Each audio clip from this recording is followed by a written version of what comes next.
Good afternoon student. Functional management क्रियात्मक प्रबंधन में हम सेकंड यूनिट में आज चैप्टर करेंगे नया जॉब एनालिसिस का। ठीक है, यानी जो आप करते हैं विश्लेषण। ठीक है, ये चैप्टर हम करेंगे। 2-3 चैप्टर रह रहे हैं इसके जॉब सेकंड यूनिट के, आपकी सेकंड यूनिट भी कंप्लीट हो जाएगी। तो देखिए जॉब एनालिसिस कि जॉब एनालिसिस होता क्या है। ठीक है, जॉब एनालिसिस इसके बारे में हम पढ़ेंगे। Job analysis, job enlargement, job enrichment. ठीक है, ये चैप्टर सिर्फ आपके रह गए हैं यूनिट सेकंड में। इन चैप्टरों को एक बार हम देख लेंगे। मेनली जो इम्पोर्टेंट ज़्यादा इम्पोर्टेंट चैप्टर वो मैं करा चुकी हूँ, फिर भी जॉब एनालिसिस के एनलार्जमेंट, एनरिचमेंट इसके बारे में आपको पता होना चाहिए। एनलार्जमेंट और इनरिचमेंट से संबंधित या जॉब एनालिसिस से संबंधित क्या है, आपको 10 नंबर के 2 क्वेश्चन में पूछा जा सकता है। ठीक है, कि इसको डिफाइन कीजिए, जॉब एनलार्जमेंट को डिफाइन कीजिए, जॉब डिस्क्रिप्शन को, जॉब एनालिसिस को। ठीक है, तो हम ये चैप्टर भी अच्छे से कर ही लेंगे। ठीक है, ताकि जो क्वेश्चन आए, वैसे मैंने ट्रेनिंग एंड डेवलपमेंट, आपका परफॉर्मेंस अप्रेजल है, ये चैप्टर अच्छे से करा दिए, उसमें से आने के चांसेस ज़्यादा हैं। बट हम ये चैप्टर्स भी देख लेंगे एक बार। ठीक है, कि अगर इन चैप्टर्स में से आ जाए, अगर इनको जैसे आ जाए कि जॉब एनालिसिस को डिफाइन कीजिए, तो इसमें आप जॉब एनालिसिस का मीनिंग, इसकी प्रोसेस क्या है, इसकी इम्पोर्टेंस क्या है, ये पॉइंट्स आप उसमें लिख सकते हैं। ठीक है, तो जॉब एनालिसिस। ठीक है, तो जॉब एनालिसिस जैसे मैंने आपको जब आप रिक्रूटमेंट जो चैप्टर कराया था, फर्स्ट जब चैप्टर कराया था, तो जॉब एनालिसिस के बारे में आपको अच्छे से बताया भी था कि जॉब एनालिसिस क्या होता है, मैन स्पेसिफिकेशन क्या होता है, जॉब डिस्क्रिप्शन क्या होता है। ओके, तो देखिए जो जॉब एनालिसिस है, जॉब एनालिसिस, ठीक है, तो ये it can be made of 2 words. ठीक है, जॉब प्लस एनालिसिस। ओके, क्या है, job plus analysis. In simple words देखिए कि जॉब एनालिसिस 2 शब्दों से मिलकर बना है, जॉब प्लस में एनालिसिस। जॉब यानी जो काम आप अपनी संस्था में कर रहे हैं, अपनी कंपनी में कर रहे हैं, उसका एनालिसिस करना, उसका विश्लेषण करना। ठीक है, यानी जो काम आप कर रहे हैं उसका विश्लेषण करना कि आप क्या जॉब कर रहे हैं। फर्स्ट ऑफ ऑल एम्प्लॉय को ये तो पता होना चाहिए कि आप क्या जॉब परफॉर्म करोगे। ठीक है, उसके बाद ही तो रिक्रूटमेंट सिलेक्शन होगा ना। पहले फर्स्ट ऑफ ऑल तो यही डिसाइड किया जाएगा कि आप जॉब कौन सी परफॉर्म कर रहे हैं, कौन सी जॉब आपको करनी है। ठीक है, तो जॉब एनालिसिस में हम यही इन बातों का ध्यान रखा जाता है कि जो जॉब आपको परफॉर्म करनी है, जो काम करना है, फिर उसी के अकॉर्डिंग सिलेक्शन होगा, ट्रेनिंग दी जाएगी उसी बात के। फर्स्ट ऑफ ऑल सबसे पहले तो क्या है, जॉब एनालिसिस किया जाएगा। ठीक है, यानी जॉब एनालिसिस का मतलब कि जैसे जो हमारा जो मैनेजर्स होता है वो जॉब एनालिसिस करता है, तो मैनेजर जैसे जॉब एनालिसिस करता है कि हमें किस तरह का कार्य करना है, कैसा कार्य है। ठीक है, और किस वर्किंग कंडीशन कैसी होगी, कौन सी मशीन्स का यूज़ किया जाएगा। ठीक है, और जो हमारी एम्प्लॉय होंगे उनको क्या, उनके अंदर क्या क्वालिटी होनी चाहिए। ठीक है, तो ये सब चीज़ें इसमें डिसाइड होती है जॉब एनालिसिस में। ओके, और जॉब एनालिसिस में जो मैनेजर है as a perform of doctor. ठीक है, तो जो मैनेजर होता है वो ऐसे वर्क परफॉर्म करता है एज ए डॉक्टर।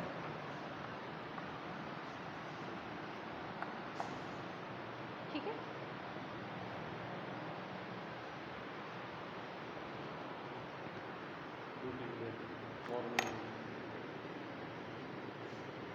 अच्छा मॉर्निंग शिफ्ट है, ओनली मॉर्निंग शिफ्ट क्या है इनका, पहले आप बताओ। यस कर दो मॉर्निंग में ना, जैसे 8 से 10 बजे की है। ये मॉर्निंग शिफ्ट के लिए है, जो आ रहे हैं कॉलेज 11 से 5 रहेगा और इस टाइम तो वो है ही है। उसके 8 से 10 भी है फिर ये अपन पेपर होते हैं जब आपकी ड्यूटी लगाते हैं, और नहीं होंगे तो नहीं होंगे, नहीं लगे, नहीं लगेगी है। हाँ पेपर होंगे जब ड्यूटी, जैसे मंडे को पेपर है 4:30 बजे का, उस दिन ड्यूटी लगेगी, फिर आपको 11 बजे से 5 बजे तक कॉलेज में रहना पड़ेगा। 8 से 10 भी आएंगे उस दिन फिर, और इस पे साइन कर दे तो आना ही आना है। ये सहमति है आप? कर दो आप।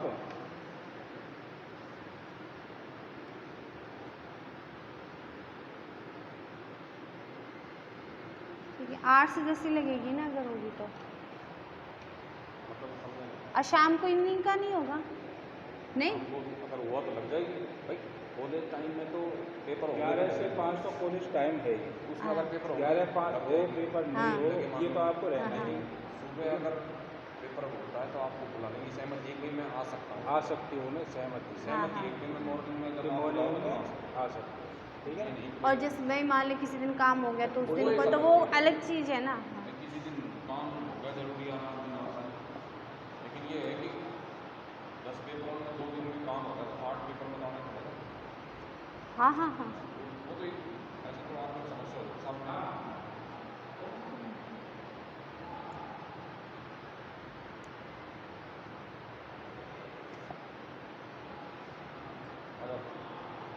ठीक है। यानी it can be said that analysis of job is done by manager in same way as a doctor examine the human body. ठीक है, यानी जैसे डॉक्टर एग्जामाइन करता है, डॉक्टर एग्जामाइन करता है ह्यूमन बॉडी का, कि मैनेजर एज ए परफॉर्म करता है, जैसे डॉक्टर एज ए परफॉर्मेंस क्या है, मैनेजर परफॉर्म करता है एज ए डॉक्टर। डॉक्टर का मीन्स कैसे है यहाँ पे, कि जैसे जो डॉक्टर है वो फर्स्टली एग्जामाइन करता है बॉडी का पूरा। आप जब कभी किसी डॉक्टर के पास जाते हो अपना चेकअप कराने के लिए, तो फर्स्ट ऑफ ऑल आप क्या होगा, वो सीधा आपसे दवाई दे देता है? जी नहीं, पहले आपका वो बॉडी चेकअप करता है ना, कि आपका क्या प्रॉब्लम हो रही है। ठीक है, तो सेम इसी पोजीशन में मैनेजर है।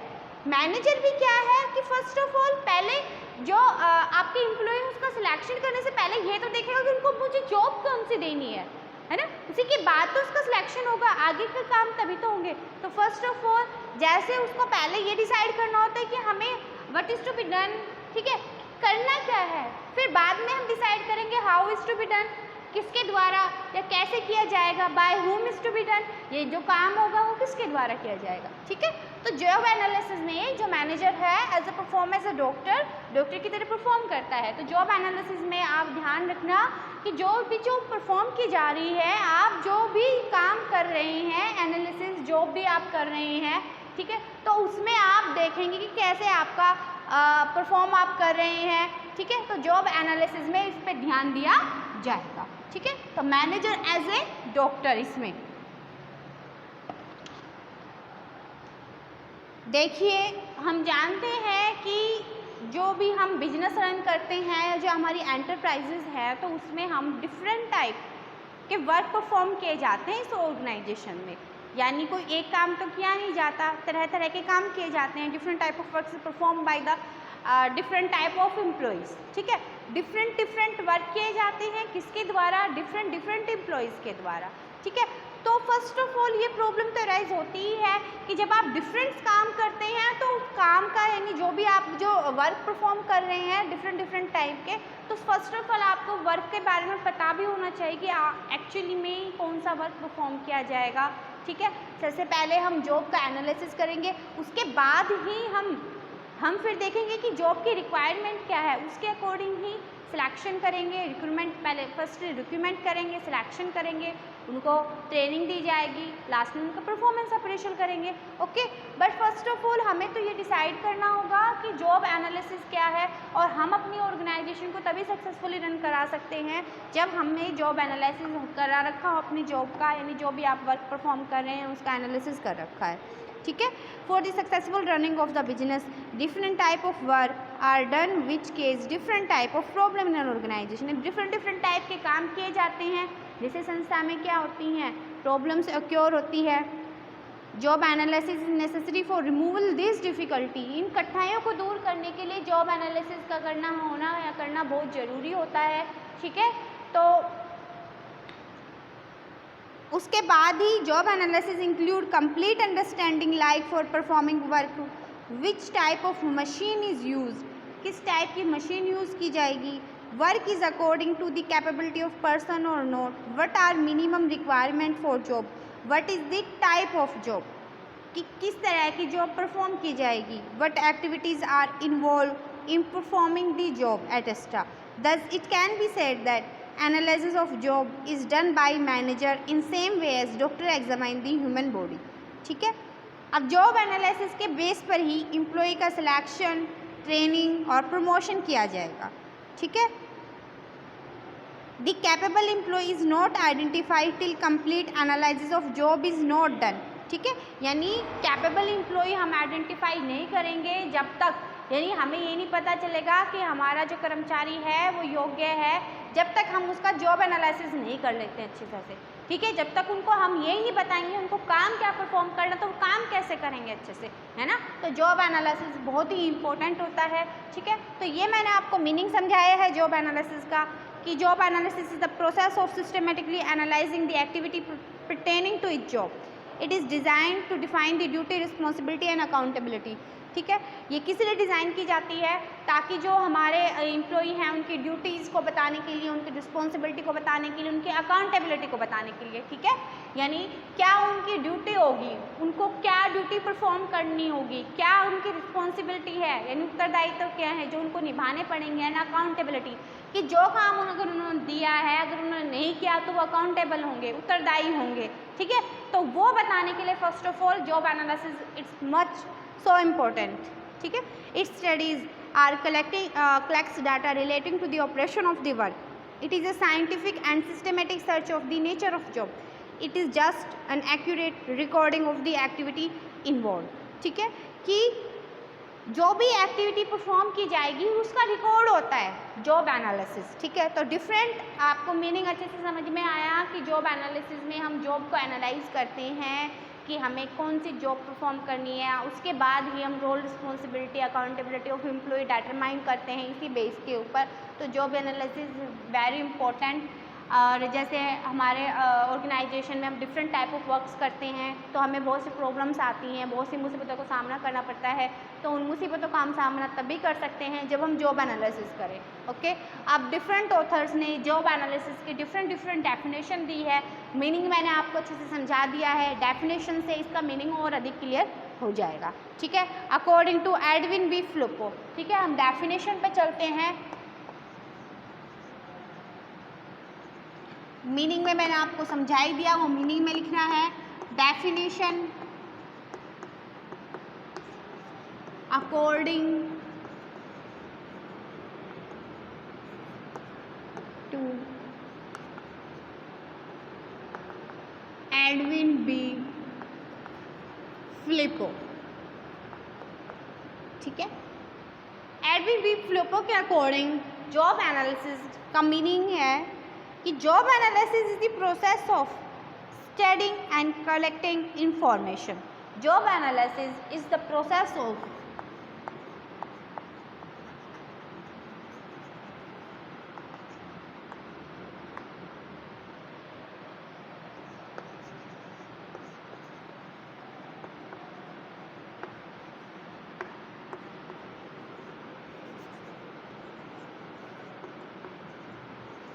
Job analysis is the process of studying and collecting information relating to the operation and responsibility of a specific job. And collecting information, studying and collecting information in relation collecting and studying and collecting information in relation to the operation and responsibility of a specific job. ठीक है, information relating to the operation and responsibility of a specific job. To the operation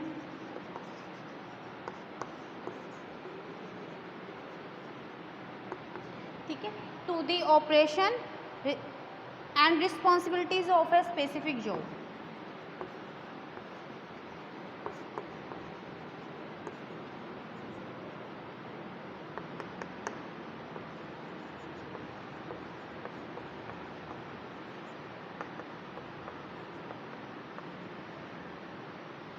ठीक है, information related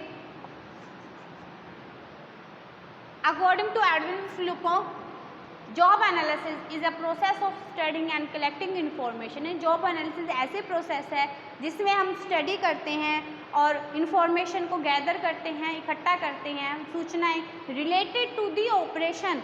वो सूचनाएं किससे related होती है? Operation and responsibility of a specific job. एक जो जॉब हम कर रहे हैं, जो कार्य हम संस्था में कर रहे हैं, उसकी रिस्पॉन्सिबिलिटी से रिलेटेड वो इन्फॉर्मेशन हो सकती है। ठीक है, वो जो हमें जॉब करनी है उसके ऑपरेशन से रिलेटेड वो इन्फॉर्मेशन हो सकती है। ठीक है, यानी एडविन वी फिलिपो के अनुसार जॉब एनालिसिस क्या है कि job analysis is the process, यानी किसी कार्य विशेष के संबंध में प्रक्रियाओं, उत्तरदायित्वों की सूचना एकत्रित करना। कार्य विशेष के संबंध में यानी स्पेसिफिक जॉब के रिलेशन में हम इंफॉर्मेशन को कलेक्ट करते हैं, स्टडी करते हैं, यानी एक सूचना एकत्रित करना, उनका अध्ययन करना, स्टडी करना। इस मेथड को ही, इस प्रोसेस को ही क्या बोला जाता है? जॉब एनालिसिस कहा जाता है।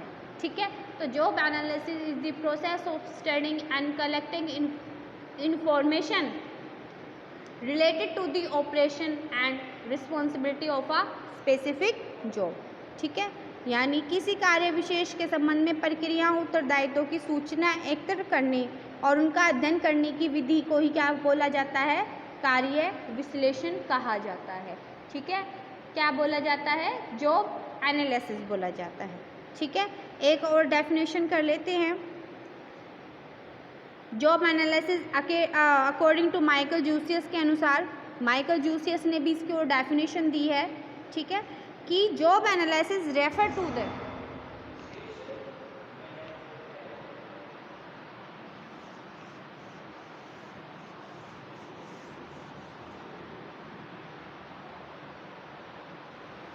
अकॉर्डिंग टू माइकल जूसियस के अनुसार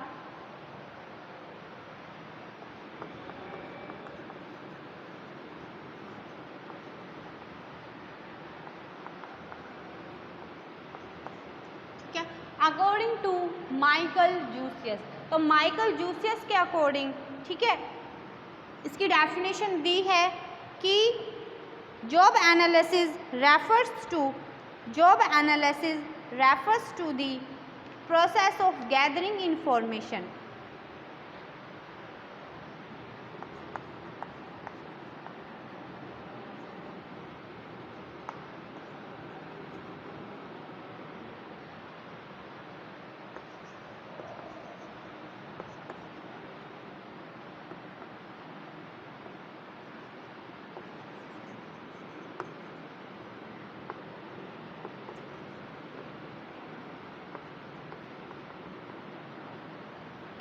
Job analysis refer to the process of gather information about the operations, duties and organizational aspects. Gathering information about the operation.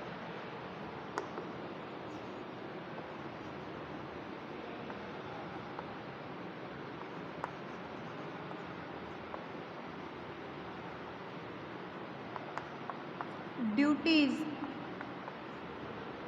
about the operation, duties and organizational aspects of jobs and organizational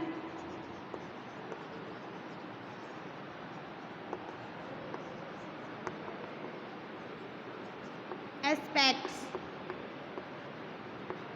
ठीक है, and organizational aspects of jobs in order to write up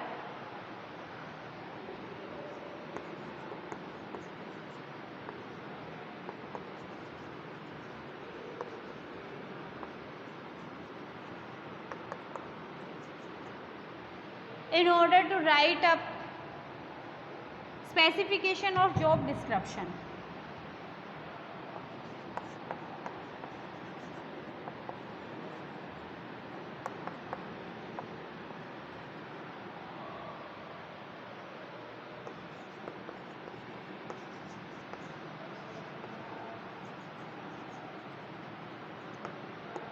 ठीक है, ये job analysis की क्या है आपकी definition है अकॉर्डिंग टू माइकल जूसियस के अनुसार कि job analysis refer to the process of gathering information about the operation duties and organisational aspects of jobs in order to write up specification और job descriptions. ठीक है, तो देखिए Michael Jucius के अनुसार कार्य विश्लेषण क्रियाओं, कर्तव्यों और कार्यों के संगठनात्मक पहलुओं के अध्ययन की प्रक्रिया है जिससे विशेषताओं या जिन्हें कुछ लोग कार्य विवरण कहते हैं को प्राप्त किया जा सकता है। ठीक है, यानी इसमें हम वो क्रियाएं होती हैं जॉब एनालिसिस में, वो प्रोसेस होती है जिसमें हम इंफॉर्मेशन गैदरिंग करते हैं। इंफॉर्मेशन किससे रिलेटेड, सूचनाएं किससे रिलेटेड, ऑपरेशन जो हम काम करेंगे, ड्यूटीज़ जो रोल होंगे and organisational aspects of job in order to write up specification और जॉब डिस्क्रिप्शन। यानी जॉब डिस्क्रिप्शन का इसमें है कि जिससे विशेषताओं यानी जिन्हें कुछ लोग कार्य विवरण कहते हैं इसको प्राप्त किया जा सके। ठीक है, यानी वो संगठनात्मक पहलू के अध्ययन करेंगे, यानी ऑर्गेनाइजेशनल जो एस्पेक्ट्स होगा वो किसका ऑर्गेनाइजेशनल एस्पेक्ट्स होगा, स्पेसिफिकेशन का, कि हमें क्या कार्य करना है, किस में स्पेसिफाई होना है। ठीक है, यानी एक काम आप बार बार करोगे तो उसमें स्पेसिफिकेशन उसी में ही तो होगा, है कार्य विशिष्टीकरण उसी में ही तो होता है कि जो जॉब आप परफॉर्म करते हो उसमें बार बार उसको ऐसे परफॉर्म करते जाओ तो उसको आपको स्पेसिफिकेशन मिलता है। ठीक है, और जॉब डिस्क्रिप्शन और जॉब के बारे में हम डिस्क्राइब करना। ठीक है, तो ये आपकी डेफिनेशन गिवन है जूसियस के अकॉर्डिंग। ठीक है, एंड एडविन फिलिपो के अकॉर्डिंग जॉब एनालिसिस की जो डेफिनेशन है ये आपको कंप्लीट हुई। अब हम चलते हैं इसके अलग पॉइंट पे। ठीक है, कंपोनेंट्स या scope of job analysis.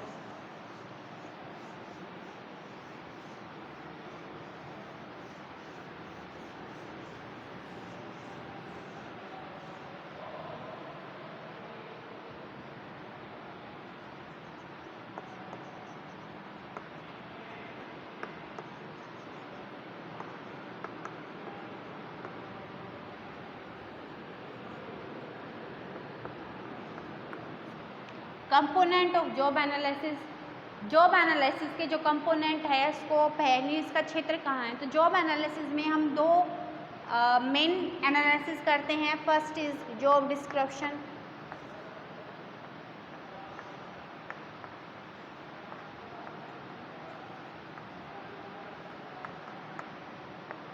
Second is man specification.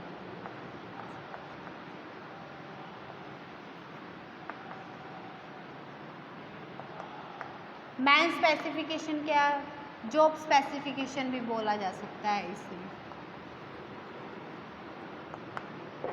ठीक है, दो तरह की स्टडी करते हैं, इसको कंपोनेंट्स भी बोलते हैं जॉब एनालिसिस के, ध्यान रखना।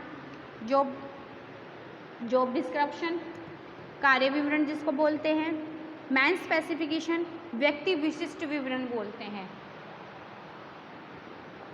व्यक्ति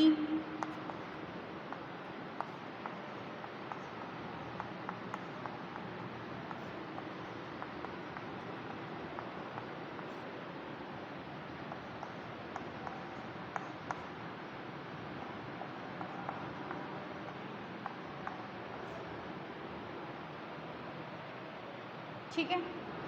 कंपोनेंट्स ऑफ जॉब एनालिसिस का कि जॉब डिस्क्रिप्शन, कार्य विवरण, मैन स्पेसिफिकेशन, व्यक्ति विशिष्ट विवरण। ठीक है, तो दो तरह के जो हमारे विवरण होते हैं स्पेसिफिकेशन के वो हम देखेंगे। ठीक है, तो देखिए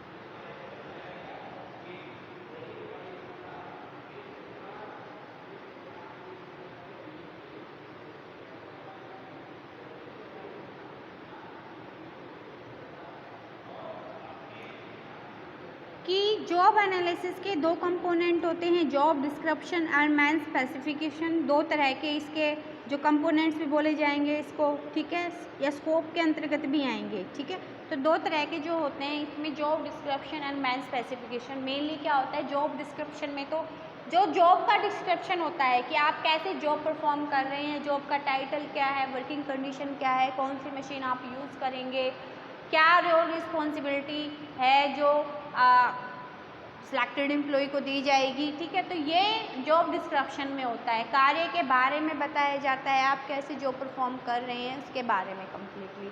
मैन स्पेसिफिकेशन मेनली जो वर्कर्स होते हैं, एम्प्लॉय होती हैं, उनकी विशेषताओं को उजागर करता है कि जो एम्प्लॉय हमारे काम कर रहे हैं उनमें क्या क्वालिटीज़ हैं, उनमें क्या क्वालिटीज़ रिक्वायरमेंट होनी चाहिए अकॉर्डिंग टू द जॉब, कि जॉब की क्या रिक्वायरमेंट है, उसी के अकॉर्डिंग जो रिक्वायरमेंट होनी चाहिए एम्प्लॉय की, तो मैन स्पेसिफिकेशन से वो डिफाइन होता है, ठीक है। अब हम इन दोनों का job description and man specification का अलग अलग से अध्ययन करेंगे, डीपली अध्ययन करेंगे। तो देखिए फर्स्ट है हमारा जॉब डिस्क्रिप्शन, कार्य विवरण। तो देखिए जो जॉब डिस्क्रिप्शन है इसका पॉइंट है कि देखो जॉब डिस्क्रिप्शन में कि कार्य विवरण एक विशिष्ट कार्य का संगठित तथ्ययुक्त कार्य दायित्वों का विवरण होता है। यानी job description is an organise factual statement of the duties and responsibility of a specific job, ठीक है। एडविन वी फिलिपो ने जॉब डिस्क्रिप्शन की डेफिनेशन दी है, ठीक है। डेफिनेशन अकॉर्डिंग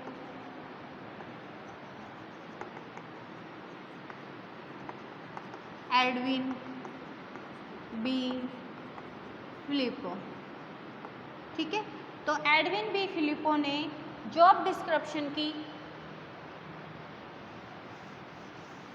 डेफिनेशन दी है। जॉब डिस्क्रिप्शन हम देख रहे हैं, ठीक है, इसके बारे में कि जॉब डिस्क्रिप्शन क्या है। According to Edwin B Flippo, job description is an organised factual statement. Job description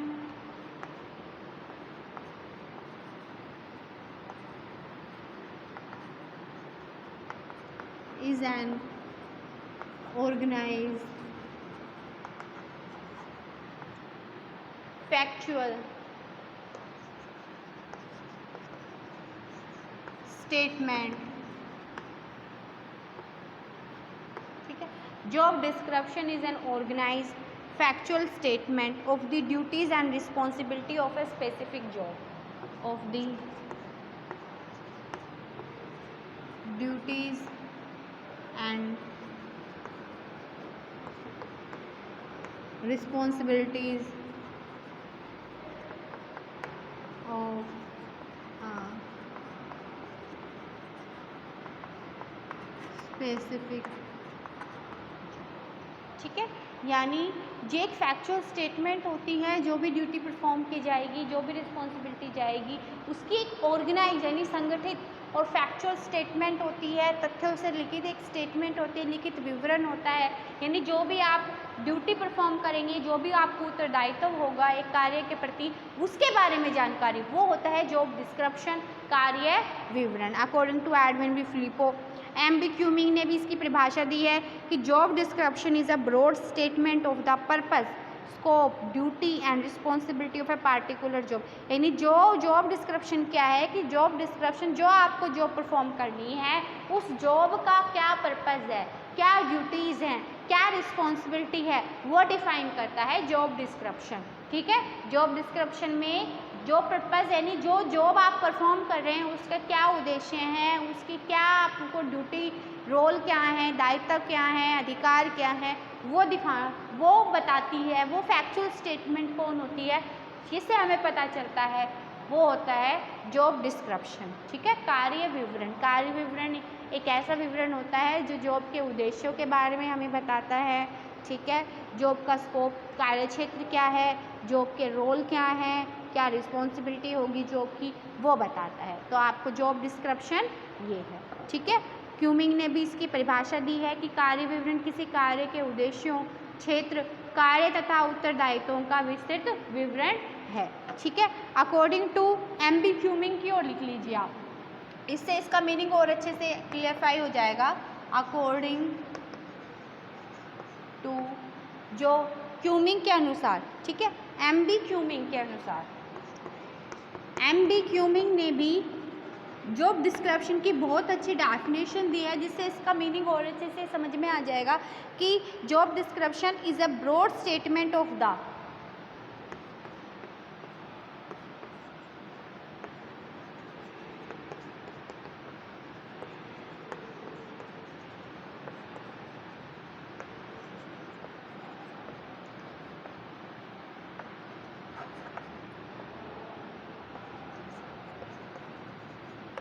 purpose,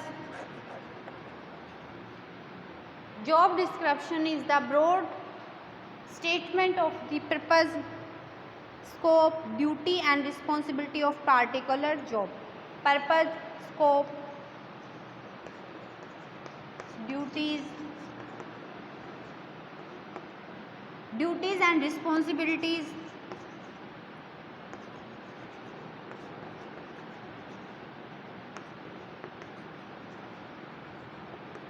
of a particular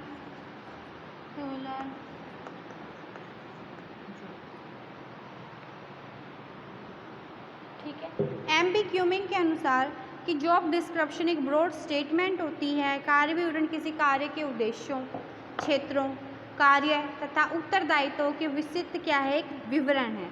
ठीक है, जैसे जॉब डिस्क्रिप्शन में आपकी डेफिनेशन से समझ में आ गया कि जॉब के बारे में पता चलता है कि जॉब के क्या उद्देश्य हैं, क्या परफॉर्म करना है। ठीक है, तो जॉब डिस्क्रिप्शन है जो जॉब एनालिसिस का जो कंपोनेंट है, इम्पोर्टेंट कंपोनेंट है। तो देखिए जॉब डिस्क्रिप्शन जो एक आपकी बुक में भी इसका स्पेसिमेन दिया हुआ है जॉब डिस्क्रिप्शन का। ठीक है, कि कैसे इसका एक जो बोरा होता है, ठीक है, जो प्रारूप है, ठीक है, जॉब डिस्क्रिप्शन का प्रारूप दिया हुआ है, एक स्पेसिमेन दिया हुआ है। ठीक है, तो जैसे इसमें सबसे पहले जॉब टाइटल लिखा होता है, जैसे पर्सनल ऑफिसर है, कोई जॉब है यानी स्थिति क्या है। ठीक है, फिर जॉब कोड लिखा होता है, इसमें डेट किस डेट का है, राइटर कौन राइटर हैं, जॉब ग्रेड कैसी जॉब की ग्रेड है, सेकंड ग्रेड में है, थर्ड ग्रेड में है, job location, human resource department यानी आपके किस डिपार्टमेंट में जॉब है, सुपरवाइज़र आपके कौन है, ये लिखा होता है। ठीक है, स्टेटस फॉर ओवर टाइम, आप ओवर टाइम करेंगे या नहीं, जॉब समरी यानी जो आप जॉब परफॉर्म कर रहे हैं उसकी समरी, उसका संक्षिप्त रूप में, जॉब ड्यूटीज़, आपको क्या क्या जॉब ड्यूटीज़ परफॉर्म करनी होगी, वर्किंग कंडीशन कैसी होगी, नॉर्मल वर्किंग कंडीशन होगी, आपको विज़िट करनी है साइट्स पे, ठीक है, या क्या प्रो है तो ठीक है, आप working condition 8 hours per day, एक दिन में 8 घंटे आपको काम करना होगा, तो ये होती है वर्किंग कंडीशन। सुपरविज़न, ठीक है, reports to chief manager and supervise the work of assistant manager in his personal department. किसको आपके सुपरवाइज़र कौन होंगे, सुपरविज़न आप पे किसका हो रहा है उसके बारे में, रिलेशनशिप की अदर डिपार्टमेंट से आपका क्या संबंध है, आपकी जॉब का क्या संबंध है, इसके बारे में। ठीक है, तो ये एक स्पेसिमेन होता है जॉब डिस्क्रिप्शन का। इसमें जॉब टाइटल आपके जो आपका बुक में दिया हुआ है स्पेसिमेन, इसका गिवन है कम्प्लीटली जॉब डिस्क्रिप्शन का। एक बार उसको देख लेना तो आपको पता चल जाएगा कि जैसे उसमें जॉब क्या है, जॉब का कोड क्या है आपकी, कि भाई इसके आपके सुपरवाइज़र क्या होंगे, कौन सी जॉब की ड्यूटी परफॉर्म की जाएगी, वर्किंग कंडीशन क्या होगी, रिलेशन क्या होगा आपके डिपार्टमेंट का अदर डिपार्टमेंट से। तो उसके स्पेसिमेन से यानी प्रारूप से आप अच्छे से उसको समझ में आ जाएगा आपका। ठीक है, अब हम इसमें पढ़ते हैं कि जो हमारा जॉब डिस्क्रिप्शन है, ठीक है, जो डिस्क्रिप्शन है, जॉब डिस्क्रिप्शन के